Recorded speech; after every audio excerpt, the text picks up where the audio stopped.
অনেকের হুবহু মিল। তবে কি মেঘলার সন্তান এখনো বেঁচে আছে? গরিব ঘরের রাজপুত্র ৪১। আসসালামু আলাইকুম বন্ধুরা, সবাইকে স্বাগতম। আজকের ভিডিওতে আমরা আলোচনা করব গরিব ঘরের রাজপুত্র ৪১-এর একটি চমকপ্রদ কল্পনাভিত্তিক কাহিনী নিয়ে। এই পর্বে এমন কিছু ঘটনা সামনে আসে যা দেখে শুধু অনেক নয়, পুরো পরিবারই হতবাক হয়ে যায়। একটি ছোট্ট শিশুকে দেখে সবার মনে একই প্রশ্ন জাগে, এতটা মিল কিভাবে সম্ভব? তাহলে কি মেঘলার সন্তান সত্যিই এখনও জীবিত? ঘটনার শুরু হয় যখন অনেক একটি অচেনা শিশুকে দেখে হঠাৎ থমকে যায়। শিশুটির চেহারা, চোখের দৃষ্টি, হাসি এবং কিছু অভ্যাস অবিকল অনেকের ছোটবেলার ছবির সঙ্গে মিলে যায়। প্রথমে সে বিষয়টিকে কাকতালীয় মনে করলেও বারবার একই রকম মিল দেখতে পেয়ে তার মনে গভীর সন্দেহ তৈরি হয়। অন্যদিকে মেঘলাও শিশুটিকে দেখে অদ্ভুত এক অনুভূতি অনুভব করে। কোনো কারণ ছাড়াই তার মনে হয় এই শিশুটির সঙ্গে তার অদৃশ্য এক সম্পর্ক রয়েছে। মায়ের অনুভূতি তাকে বারবার সেই শিশুর কাছেই টেনে নিয়ে যায়। সে নিজেও বুঝতে পারে না কেন এমন হচ্ছে।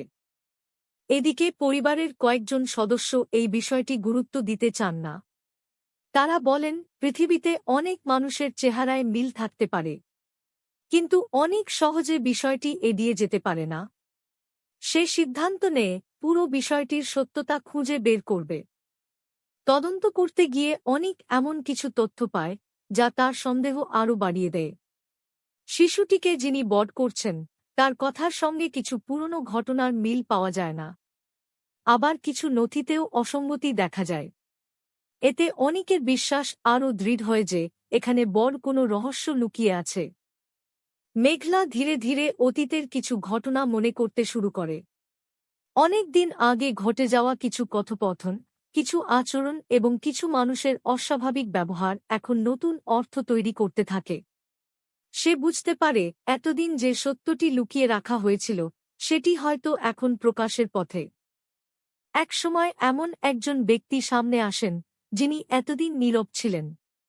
তিনি ইঙ্গিত দেন অতীতে ঘটে যাওয়া সব ঘটনা যেমন সবাই জানে, বাস্তবে বিষয়টি তেমন ছিল না। তার এই কথায় অনিক ও মেঘলার মনে নতুন আশা জন্মায়।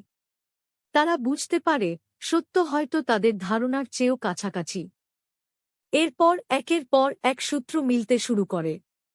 শিশুটির বয়স, অতীতের সময়রেখা এবং কিছু গুরুত্বপূর্ণ তথ্য একসঙ্গে বিচার করলে অনেক প্রশ্নের উত্তর মিলতে থাকে। যদিও তখনও কোনো চূড়ান্ত প্রমাণ পাওয়া যায় না, তবুও আশা আরও জোরালো হয়ে ওঠে। অনেক এবার আবেগের বদলে প্রমাণের ওপর ভরসা করার সিদ্ধান্ত নেয়। সে চায় কোনো ভুল ধারণা তৈরি না হোক। তাই প্রতিটি তথ্য ধৈর্যের সঙ্গে যাচাই করতে থাকে। মেঘলাও তার পাশে থেকে একইভাবে সত্য উদ্ঘাটনের চেষ্টা চালিয়ে যায়। এদিকে যারা এতদিন সত্য গোপন রেখেছিল তারা বুঝতে পারে পরিস্থিতি বদলে যাচ্ছে। তাদের মধ্যে অস্থিরতা দেখা দেয়। তারা নতুন করে বিভ্রান্তি তৈরি করার চেষ্টা করলেও আগের মতো সফল হতে পারে না। কারণ অনেক এখন আগের চেয়ে অনেক বেশি সতর্ক। এই কল্পনাভিত্তিক গল্পটি একটি গুরুত্বপূর্ণ বার্তা দেয়, আশা কখনো হারিয়ে ফেলা উচিত নয়। সত্যকে যতই লুকিয়ে রাখা হোক, একদিন না একদিন তা প্রকাশ পায়। আর একজন মা বাবার সন্তানের প্রতি ভালোবাসা কোনো দূরত্ব বা সময় দিয়ে মাপা যায় না।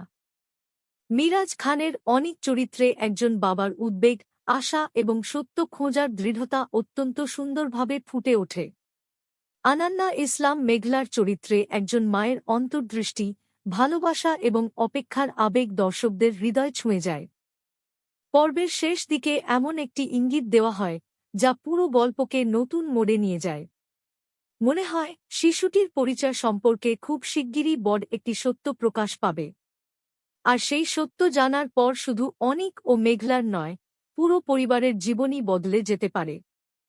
সব মিলিয়ে গরিব ঘরের রাজপুত্র ৪১-এর এই কল্পনাভিত্তিক ব্যাখ্যায় রহস্য, আবেগ, পারিবারিক ভালোবাসা এবং সত্যের অনুসন্ধানকে দারুণভাবে উপস্থাপন করা হয়েছে।